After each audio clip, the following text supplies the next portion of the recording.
आईवर कविता ऐकली, आता आईवर कविता ऐकली, लेकीवर कविता ऐकली, आता बायकोवरही कविता ऐकूया. आणि समस्त नवरे मंडळी यासाठी नक्कीच दाद देतील अशी मी अपेक्षा करते.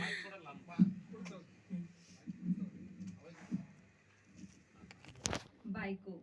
कवितेचं शीर्षक आहे बायको. थोरा मोठ्यांचे आशीर्वाद जोडप्याच्या पाठीच असतात.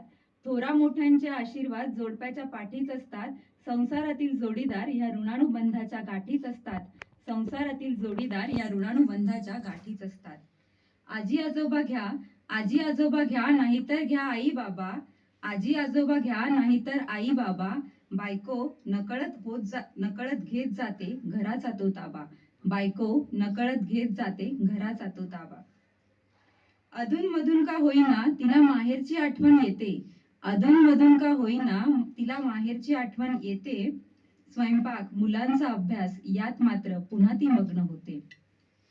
नास्तिक अशा नवऱ्यालाही बनवायचं असतं तिला साधू. नास्तिक अशा नवऱ्यालाही बनवायचं असतं तिला साधू. कळत नाही अशी काय करते नेमकी ती जादू. कळत नाही अशी काय करते नेमकी ती जादू. नवऱ्याची चूक जरी असली तरी तीच माघार घेते. नवऱ्याची चूक जरी असली तरी तीच माघार घेते. आणि गरज पडल्यास तीच त्याला सरळ करते. घरातील हवं नको याची जबाबदारी तिलाच पेलावी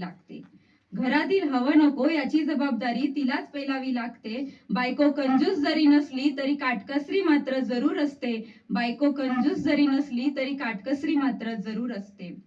बऱ्याचदा तो नवरोबा तिला सगळ्यात गृहीतच धरतो. तिने डोळे मोठे केल्यावर मात्र गुरु काम करतो. त्याच्या आणि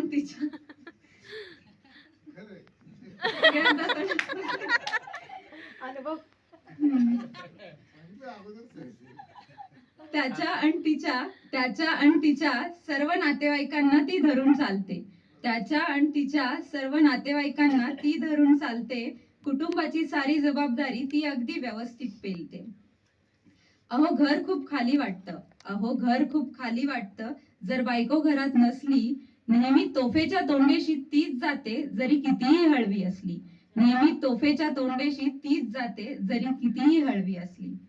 गाडी हळू चालवा असं नवऱ्याला ती आवर्जून सांगते. आणि कसाही असला तरी त्यालाच ती 7 जन्मासाठी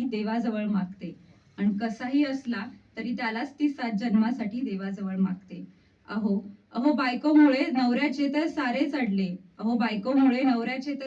अडले. सीतेमुळेच नाही का म्हणे रावणवध अन रामायण घडले. धन्यवाद.